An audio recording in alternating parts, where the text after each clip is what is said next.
Saudara-saudariku yang terkasih, kita bertemu lagi. Kembali Anda berjumpa dengan saya, Pastor Igo Walerubun MEC, dalam Kisah Para Orang Kudus Setiap Hari. Hari ini tanggal 19 Maret, kita memperingati pesta Santo Yosef, suami Bunda Maria. Semua pengetahuan kita tentang Santo Yosef, suami Santa Perawan Maria, dan ayah piara Yesus Putra Allah, bersumber pada dua bab pembukaan Injil Matius dan Injil Lukas. Secara hukum, Yosef dianggap sebagai ayah Yesus. Karena Yosef adalah keturunan Raja Daud, maka Yesus dianggap juga sebagai keturunan Raja Daud. Lalu Yesus disebut Putra Daud. Hubungan Yosef dan Maria lebih daripada suatu hubungan pertunangan. Hubungan mereka merupakan suatu hubungan perkawinan yang sah, walaupun pada mulanya mereka tidak pernah hidup sebagai suami istri. Kira-kira selama 1 tahun, mereka tidak pernah hidup bersama di bawah satu atap. Ketika Maria mengandung secara ajaib oleh kuasa Roh Kudus, Yosef bingung dan bermaksud meninggalkan Maria secara diam-diam. Namun Yosef yang saleh itu tidak percaya akan godaan kebingungan dan kecurigaan terhadap Maria yang sedang hamil itu. Matius dalam Injilnya mengatakan bahwa Yosef memutuskan untuk meninggalkan Maria secara diam-diam. Sehubungan dengan itu, selanjutnya Matius mengatakan bahwa Allah mengutus seorang malaikat untuk menerangkan kepada Yosef bahwa anak yang ada di dalam rahim Maria sesungguhnya berasal dari Roh Kudus. Oleh kunjungan malaikat Allah itu dan setelah merenungkan pesan yang disampaikan, Yosef tanpa ragu-ragu mengambil Maria sebagai istrinya dan mulai tinggal serumah. Untuk menghindari salah pengertian, Matius selanjutnya mengatakan bahwa Yosef bukanlah ayah kandung Yesus. Matius menulis, ia tidak bersetubuh dengan dia sampai ia melahirkan anaknya laki-laki. Kata "sampai" yang digunakan Matius menunjukkan bahwa Yosef tidak bersetubuh dengan Maria sebelum Maria melahirkan anaknya. Kata itu pun tidak berarti bahwa setelah Maria melahirkan Yesus, Yosef bersetubuh dengan Maria. Kata-kata anaknya laki-laki, bahkan dikatakan anaknya yang sulung, juga tidak berarti bahwa Maria mempunyai beberapa orang anak. Itu adalah suatu istilah yang lazim dan sah untuk menamai setiap anak laki-laki pertama yang lahir dari suatu perkawinan, meskipun anak itu tidak mempunyai saudara dan saudari. Lukas dalam bab kedua Injilnya menyebut Yosef dan Maria sebagai orang tua Yesus. Menurut Matius, Yosef adalah seorang tukang kayu. Riwayat hidup Yosef tidak banyak dikisahkan, tetapi diperkirakan Yosef meninggal dunia sebelum Yesus tampil di hadapan umum untuk memulai karyanya. Sebab ia tidak pernah disebut-sebut lagi selama kurun waktu penampilan Yesus itu. Salah satu bukti biblis untuk menunjukkan hal ini dapat ditemukan di dalam lukisan penginjil Yohanes tentang peristiwa penyerahan Maria kepada Yohanes, murid kesayangan Yesus.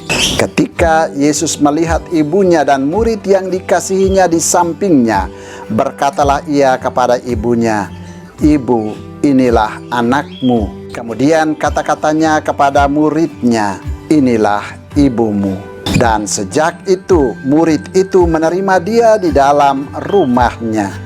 Teks ini menunjukkan bahwa pada waktu itu Maria sudah menjanda. Cerita-cerita apokrif purba menggambarkan Yosef sebagai seorang lelaki yang sudah tua, bahkan tua sekali. Cerita ini mau melukiskan bahwa pada waktu itu tidak seorang pun menganggap Yosef sebagai ayah kandung Yesus. Sebaliknya, kehamilan Maria dianggap sebagai suatu peristiwa yang memalukan, bahkan merupakan skandal karena Yosef suaminya dikatakan sudah tua sekali.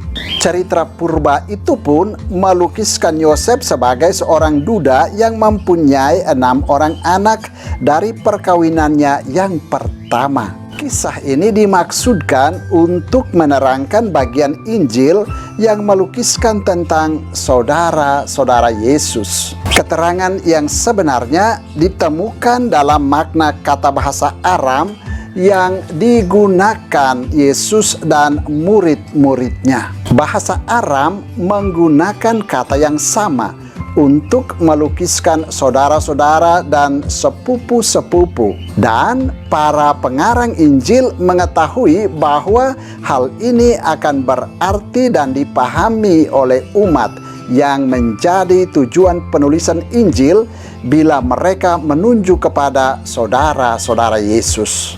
Yosef dan Maria benar-benar menikah. Mereka memiliki hak-hak perkawinan secara penuh satu terhadap yang lain seperti lazimnya suami istri, walaupun mereka sendiri tidak menggunakan hak-hak itu. Alasan pokok teologis mengapa Yesus dilahirkan dari seorang perawan adalah bahwa pribadi kedua dalam Tritunggal Maha Kudus itu telah ada sejak kekal.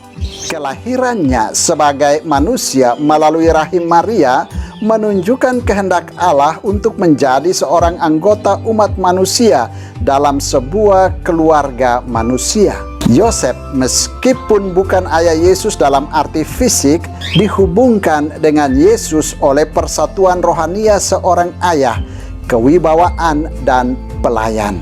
Yesus termasuk anggota keluarga Yosef, dan hubungan itu diungkapkan dengan menggambarkan Yosef sebagai ayah piara, bahkan ayah Yesus yang sah. Devosi kepada Santo Yosef tidak dikenal di dalam gereja selama berabad-abad. Hal ini dilatar belakangi oleh suatu kekhawatiran bahwa tekanan yang berlebihan pada kedudukan Yosef dapat menimbulkan anggapan umum bahwa Yosef adalah ayah kandung Yesus. Dalam praktek dewasa ini, gereja menghormati Yosef karena kekudusan dan martabat Maria sebagai Bunda Yesus, Putra Allah. Paus Pius ke-9 pada tanggal 8 Desember tahun 1870 menetapkan Yosef sebagai pelindung gereja universal. Dalam litani Santo Yosef, dia dilukiskan sebagai pelindung bagi para buruh karyawan, keluarga, para perawan, orang-orang sakit, dan orang-orang yang telah meninggal dunia. Ia juga dihormati sebagai tokoh doa dan kehidupan rohani, pelindung para fakir miskin, para penguasa, bapak-bapak keluarga, imam-imam, dan kaum religius, serta pelindung para pesiarah. Pada tahun 1937, Paus Pius ke-11 mengangkat Santo Yosef sebagai pelindung perjuangan gereja melawan komunisme ateistik.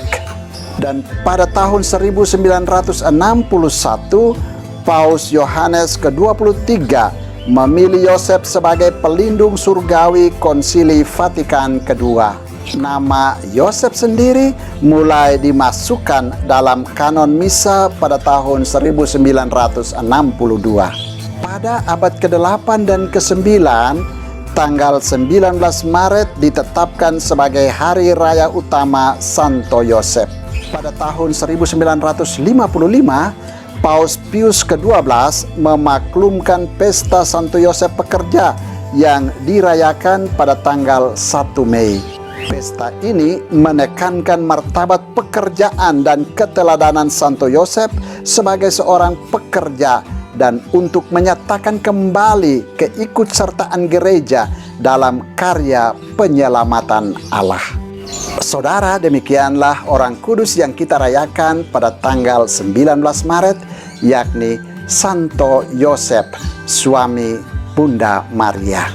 Santo Yosef, doakanlah kami. Tuhan memberkati.